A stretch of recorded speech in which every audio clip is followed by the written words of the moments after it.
Hello, 你好 welcome back，欢迎回来to Wisdom Wednesday with Johnny Tiger. I'm April 3rd, 2024. Today I'm not going to go into the Mandarin lessons and all that stuff. Today I'm actually going to just tell you a story. It is a Chinese story, and it has a certain bit of a moral lesson to it. I actually was going to save this for Soul Search Sunday, but I thought this actually quite be quite fitting for Wisdom Wednesday as well. I'm going to tell you the story of the luckiest man in Chinese history. Yes. Uh, so before I begin the story, I want to tell you of a little ceremonial uh, uh, practice that people used to have. You see, a lot of time, you know how nowadays when, especially if you are religious, I mean, even those of us who are not religious, when something good happens, we say, "Oh, thank God." Well, in the old days, in China, uh, during the imperial China, people quite often wouldn't say thank Buddha or thank God. A lot of times people would say thank the emperor. Because to Chinese people, the emperor was not just a political leader. The emperor was spiritual in nature as well. Um, Traditionally, it says that the five most important figures in your life would be uh, the sky, the earth, the emperor, your parents, and your teacher. Okay, so the emperor ranked number three, just beneath sky and earth, heaven and earth. So the emperor ranked higher than your teacher and your parents in ways of importance, in both a political sense and the religious or spiritual sense. So in the old days, a lot of, especially politicians, uh, when they wanted to show the emperor their gratitude, they want to go and thank the emperor. Thank you, Your Highness, for sending me that document. What you said was very important, and I learned a lot from it. And so on. And thank you, Your Highness, for sending this to my town. We really needed the money. It was really helpful. Uh, and when you're thanking the emperor, you can't usually just write a letter and just send it to the emperor, that would be disrespect. That's something you do to uh, talk to people who are beneath your station or people who are your equal. The emperor was not your equal, so you don't just send the emperor a letter to just thank him for doing something. Uh, the only people that could get away with that were the other lords and other um, mostly family relatives, like blood relations of the emperor, or people who were really tight with the emperor, like the emperor's good friends, could get away with that. Otherwise, if you presume that you can just do that and get away with it, quite often you are going to incur the wrath of the emperor and you end up getting your head chopped off. Um, so to show your gratitude properly, you want to physically go to the imperial city to say thank you to the emperor. However, not everybody got to see the emperor. A lot of time, you have to be of a certain station to be allowed to even go see the emperor. Not any Dick, Tom, and Harry can just waltz into the palace and say, "I want to have a chat with the emperor." No, uh, usually that requires special circumstances, or you have to be someone really high up in a totem. So, what do people that were lower down? What would they do? The uh, mayors and premiers and uh, uh, magistrate, what would they do in this case if they were not allowed to go into actually see the emperor? Well, a lot of people would say thank you and worship the emperor right there at the imperial gate, the imperial city gate. So this is a ceremony that was widely practiced when you finish your imperial exam and you're ready to go home. You have to go and kneel down at the city gate and bow your head and worship and almost like doing little worship ceremony to pay tribute to give thank to the emperor before you can leave.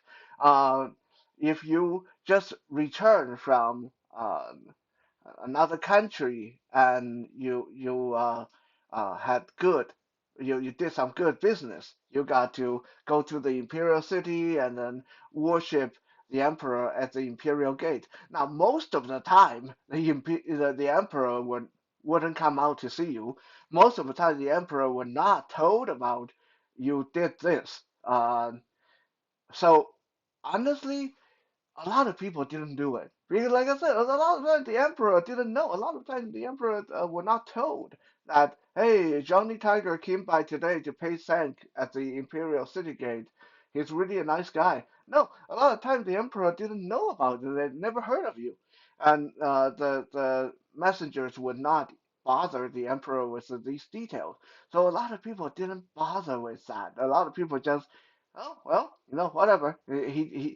He wouldn't know it even if I do it. Why would I travel 1,000 miles to go to the imperial city to do this if it doesn't benefit me?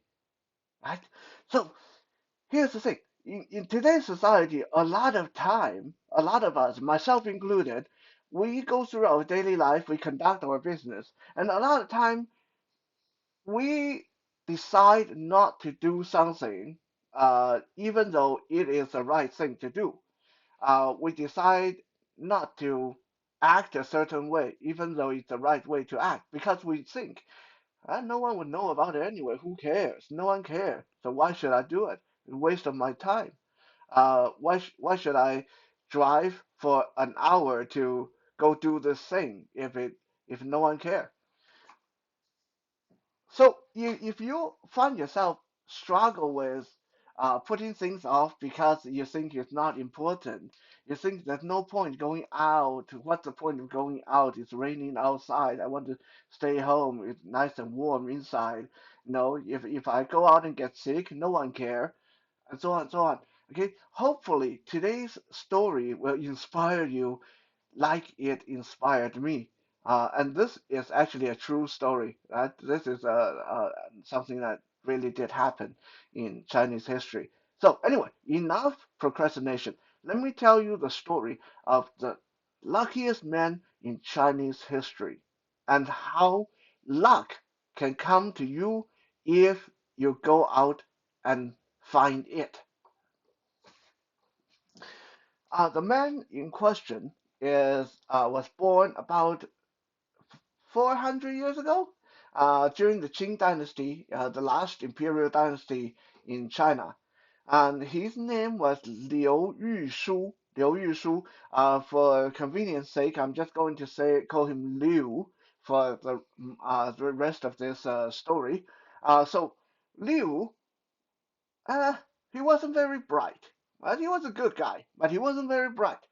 His father really wanted him to study hard so he could pass the imperial exam because, as I mentioned in the past episode, it, it was only by passing the imperial exam that you could have the right to work for the government, to become a politician, or to work for the emperor. Otherwise, you were not allowed a lot of perks. Uh, uh, Let me digress for a second here and say this. When you watch movies and they show how, like back in the imperial time, when they show that merchants and rich people had all this housemaid and slaves and bodyguards and stuff like that, that's purely BS, okay? This is why.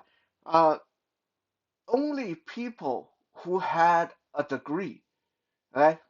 AKA only people who passed the imperial exam had the right to own slaves.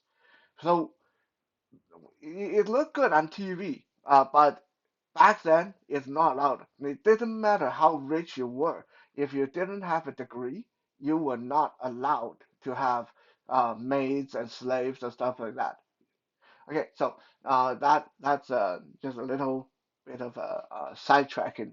So Liu, like I said, wasn't very bright, but his dad pressured him very hard to study and study and study and tried to get him to pass the imperial exam. By the time he was 20 years old, he still hadn't passed a single exam. He didn't even come close. Okay, studying just not his thing. He just didn't have the brain for this. So finally, his dad decided, hey, you know what? Let's just buy him a position in the government. And yeah, back during the Qing Dynasty, this was actually allowed. You actually could uh, pay and get to put in a position. So you can buy a job, basically. Imagine if nowadays you can buy a job, that would be cool. But anyway, back then, you could actually buy a job to get you in with the government. If you had the money, obviously it would cost a lot of money. And the higher the rank it is, the more it would cost. Like for example, I have heard this again. This is a true case in history where the nanny of the emperor, sold a first rank job. We'll talk about the ranking system in a little bit. So the nanny of the emperor sold a first rank position to one of her relatives for 2 billion gold. 2 billion gold. Okay, not million, billion, 2 billion gold, and that was how expensive these jobs could be. Um, Obviously, Liu's father did not have that kind of money, so Liu's father sold all his land and pooled all his relatives' money, and they finally was able to afford rank 9 position for Liu. Okay, so rank 9. Exactly what kind of position is that? It's like the lowest position. Like in Imperial China, the authority, the totem for politicians go from rank 1.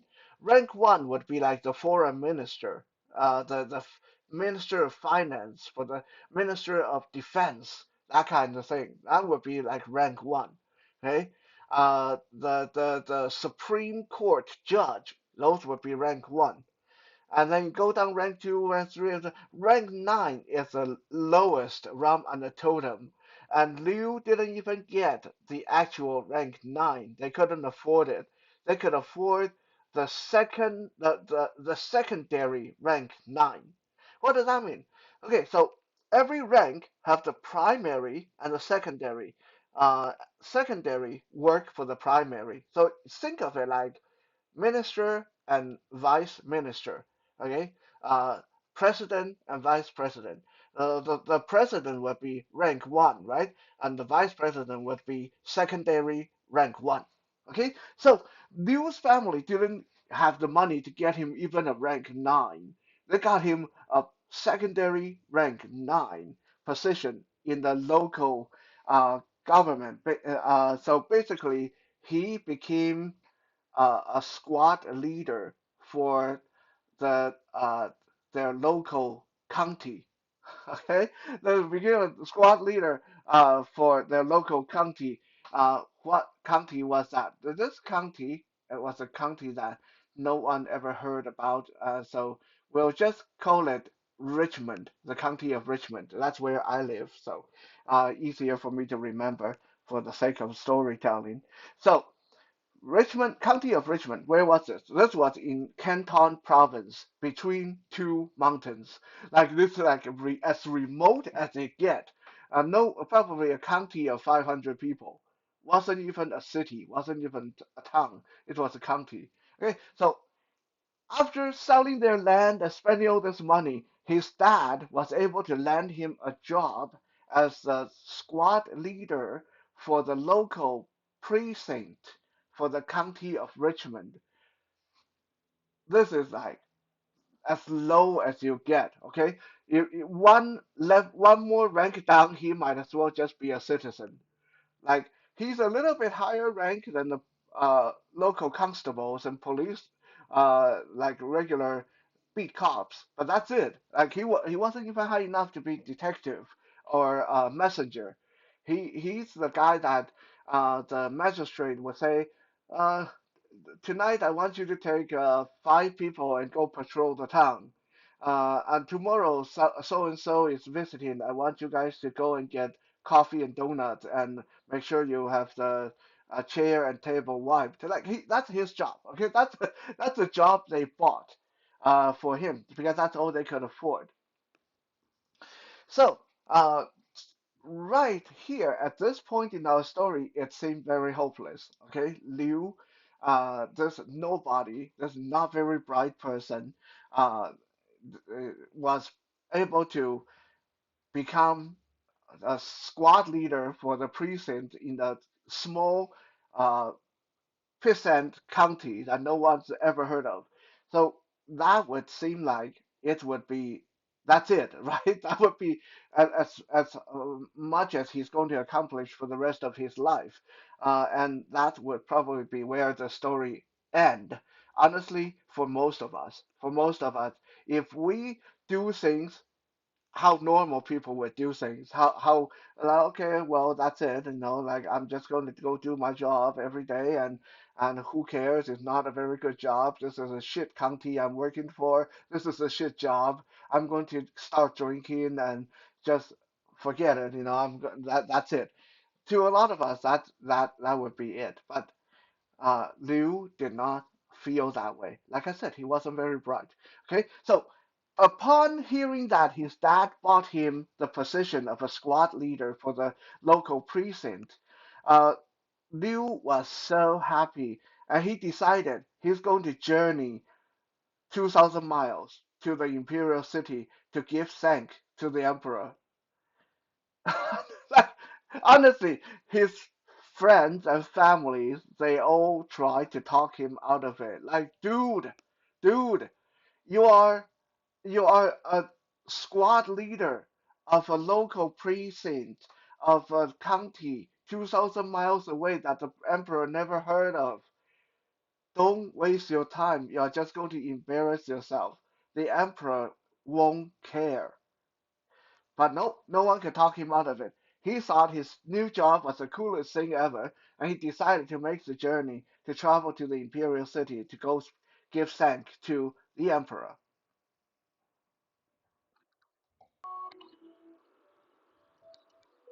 So he did. Liu traveled for thousands of miles and finally arrived at the imperial city. And of course, so as soon as he told them who he was, they laughed in his face and told him that he wasn't allowed into the palace. But that did not deter him.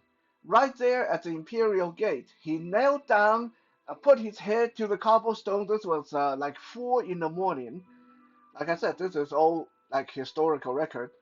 4 in the morning, he knelt down at the cold cobblestone right there at the city gate, and started paying homage to the emperor. Start loudly declaring his loyalty and how thankful he was. And right about that time, it started raining, and it wasn't even a light, comfortable rain. It was a thunderstorm. So imagine this, okay? 4 in the morning, no one's on the street, and the rain is coming down by buckets, and the thunder and lightning, and here's this guy kneeling by the imperial gate, just giving thanks to the emperor like he's the happiest guy in the world. And around this time, uh, one of the emperor's brothers happens by with his entourage. Now, back then, a lot of you might not know this.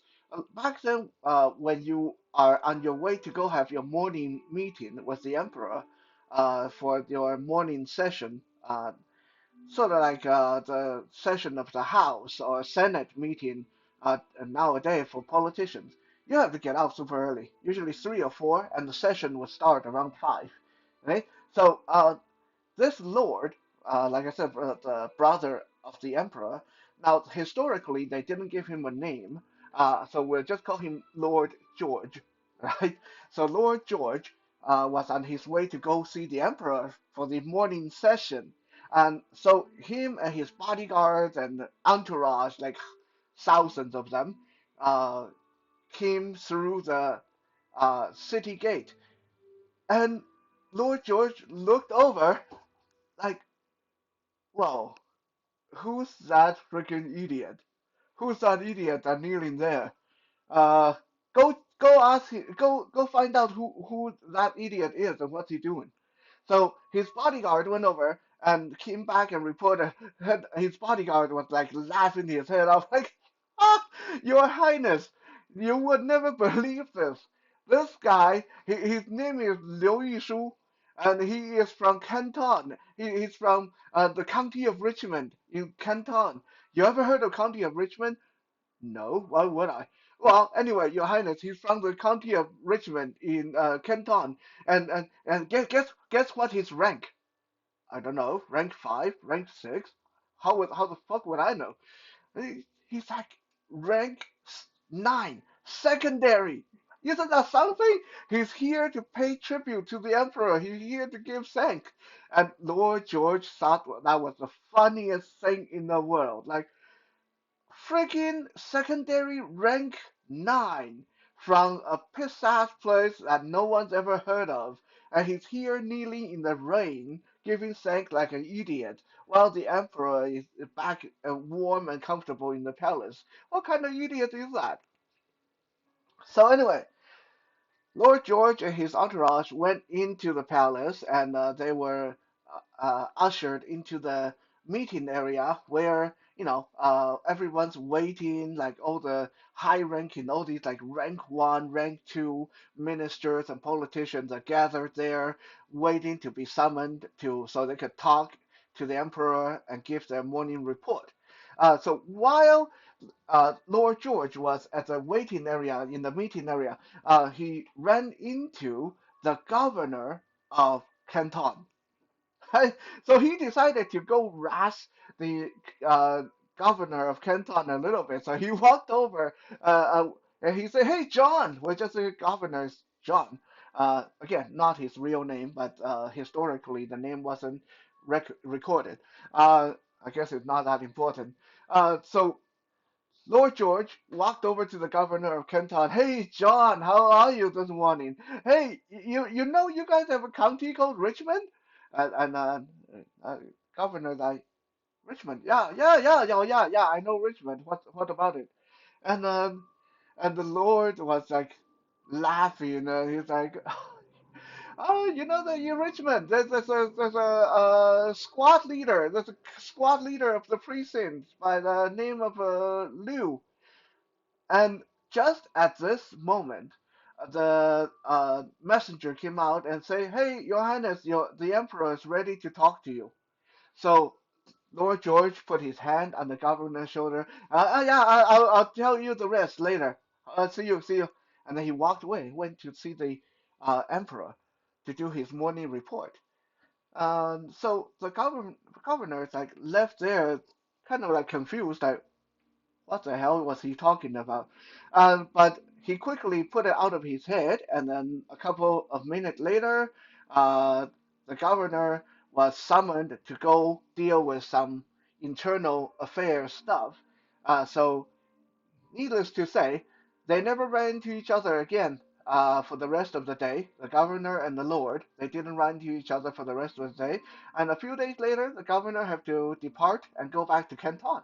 And so the whole matter was pretty much forgotten by both of them. Fast forward about 8 months, the local magistrate of the county of Richmond have to go to give his report to the governor because all the mayors and magistrates and uh, uh, uh, local officials for every town and every village have to do that. They have to go give report to the governor and talk to him about, our city is not doing well. We have a lot of crime. We need more soldiers, or we're having issues dealing with wild animals. Can you send some hunters to help us? Stuff like that. Right. So the magistrate had to go and uh, do his report, and he decided to bring some bodyguard with him. One of the bodyguards selected was the squad leader, Liu. So, when you go to see the governor, you have to give them a list for security reason. You have to give them all the names and address of everyone who's coming with you and all that stuff. So of course, Liu's name was on the list. The governor, going through the list of his visitors, suddenly saw this Liu Yushu name on his list, and he suddenly remembered, isn't that the name that Lord George mentioned? Huh, I wonder, maybe this Liu Yushu is related to the Lord. So he said to his messenger, he said, tell the rest of them to leave their report and just go home. But I want to see Liu Yushu, I want to see Liu on his own. No one knew why the governor would want to see a lowly county precinct squad leader. But Liu Yushu went into this very posh uh, office of the governor and was offered tea, that the kind of tea that he would never be able to afford, even if he saved money for 5 years. He was offered dessert and snacks, and the governor sat across the table and looked at him.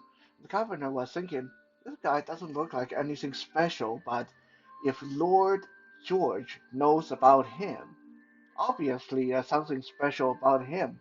But you can't just come out and ask him, like who is Lord George to you, because that's not polite and it might not be taken very well. Like if he's really related to Lord George and you offend him, that's not good, right? So the governor like, how's Lord George? I already mentioned that Liu not a very bright person. Now, you and I, most of us, at this point, we probably say, I don't know any Lord George. But you gotta remember, he's a lowly county, not even like official. He's a lowly county worker. He's seeing the governor. He's super nervous, and so he doesn't know what the governor's talking about. But he doesn't. He was too scared to let it show. So he looked like he's very sure of himself. He looked stoic in the face, and he just like shrugged his shoulder, uh-huh, and nodded his head. Hmm. And that made Governor John think, oh, he might be like a bastard son or something embarrassing like that. Maybe I'm not supposed to mention it. Okay.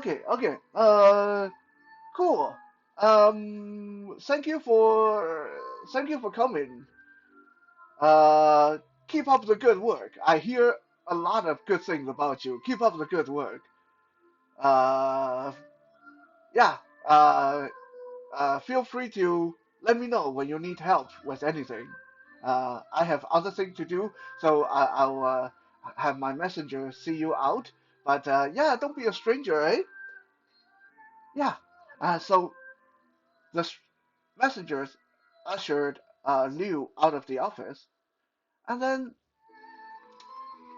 Governor John was thinking, "Ah, I can't just send him home. I can't just send him away without showing some sign of friendship, because if he is related to the Lord, and if the Lord hear that I just dismissed him without any kind of gesture, it might offend the Lord and God. Like I do not want to offend the Lord." So he decided to give uh, a degree to to Liu. Yeah, the governors could actually give honorary degrees, sort of like people who get honorary degrees from universities nowadays. So the governor decided, okay, even though he might not have written the imperial exam, just as a token of friendship, I'm going to give him a degree.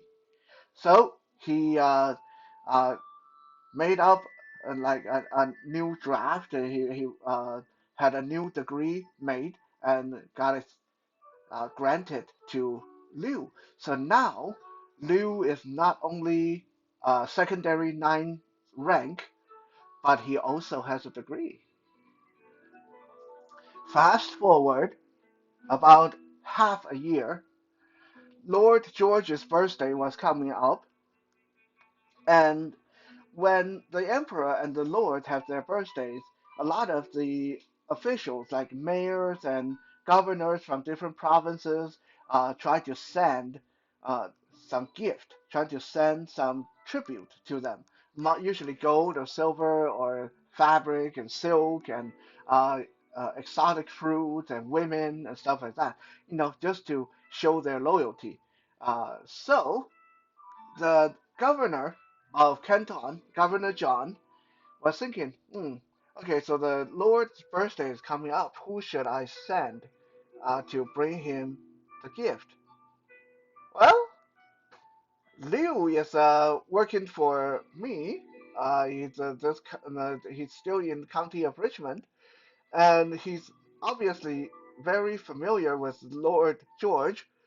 Maybe they're even related. So I should send Liu. He's the best choice. So uh, Governor John got carts and carts and wagons of expensive stuff, and appointed a bunch of uh, escorts and bodyguard, and he detailed this job to Liu. Everyone was so confused. Why would you have a county precinct squad leader, someone so low down on the totem, for this job? But he did not tell them why, because he believed that there's some secret going on between Liu and the Lord George, and that people shouldn't know about it. So when Liu was setting off for the imperial city with a gift, Governor John gave him a personal letter of recommendation. In this letter, it said this Liu, even though he's only a secondary ninth rank, he has blah blah blah talent. He's so loyal to the country, and he's done so much for people, and everybody love him. He's like people's choice, and he's got a degree, and he should be promoted, and all that stuff. Now, he's not doing that for Liu's sake, right? The Governor John, he's doing this so the Lord, um, if Lord George really was related to Liu, Lord George would read this letter and think, "Oh wow, this Governor John is a really nice fellow. He thinks so highly of my relative. That's cool. That's cool. And I should really uh, put in some good word for the governor." He's doing it for himself. He's trying to use this gesture of friendship to get some benefit from the Lord. Well, Liu had no idea about any of this stuff. He had no idea that Governor John thought that he was related to Lord George. He didn't even know who Lord George was. He had no idea about anything that was said in this letter of recommendation. So he just, all he knew was, okay, one day he came to work, and then his boss, the local magistrate, called him into the office and told him he had to go see the governor. And then when he went to see the governor was super friendly to him and told him that, hey, can you do me a favor and bring these gifts to the imperial city for Lord George? Hey, thank you. That's all he knew. So off he went to the imperial city again, 2,000 miles. And when he got there, of course, there were a lot of people bringing gifts to uh, Lord George. Thousands and thousands of people, thousands and thousands of wagons of expensive stuff. Lord George um, really wasn't paying attention to any of this, right? He just like when people bring him and say, "Okay, here's a letter from the governor of Shanghai, and here it's a list of gifts they brought. What do you want to do with it?" And he said, "Well, take it to the storage room. Take it to my wife. I'll give those to my mom." Like he wasn't really paying attention. So when the letter came through from the governor, Governor John, Lord of Canton, and it talked so highly about this Liu Yushu person, this Liu. Lord George was not really paying much attention to that. By this time, he forgot about this Liu Yushu that he was laughing at in the rain. He forgot about seeing this guy paying tribute, giving thanks to the emperor in the rain, like a good almost a year ago. The Lord was a busy fellow. So he, cool, cool, cool. Obviously, this guy is a good friend to the governor. Governor John speaks so highly of him. Tell this Liu to come in. I want to see him. So Liu was summoned to come and see the Lord, and the Lord looked at him and so you're a good friend to the governor. You're a good friend to Governor John, eh?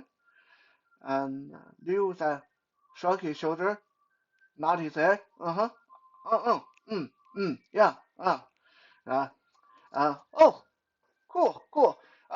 He speaks really highly of you. That's great. Okay, tell him I thank him for the gift and thank you for bringing the gift. Thank you for making sure they get here, right? I'll make sure that my people give you some gold and silver so you can go home. And the counts as your tip. So Liu came home with some gold and silver from the Lord, and he just thought, oh, he did a good job. He got rewarded. Fast forward about 4 months, the emperor suddenly summoned Lord George to his palace, and he said, I got a problem maybe you can help me with. People tell me that you're pretty tight with the governor of Canton. So maybe you can help me with this one. Uh, the army general for the Canton region just passed away, and we need a new person to fill that rank. His duty is going to be taking care of military matters for 9 cities and 78 counties. He's going to have uh, hundreds of thousands of soldiers at his command. So this has to be a very reliable person. I don't know anybody in the Canton region. Can you recommend anybody? Well, out of just right off the cuff, Lord George was like, well, the only person I know in Canton other than Governor John is Liu. Yeah, yeah, Your Majesty. I know of this very reliable fellow, by the name of Liu Yushu, the Canton region. He's a good friend with Governor John, and he seemed like a very trustworthy fellow. And just like that, okay, just like that, this not very bright, lowly squad leader from a pissant no one's ever heard of county in Canton, this county that like it's situated between two mountains. Uh, no one's ever heard of him. No one thought that he would ever amount to anything.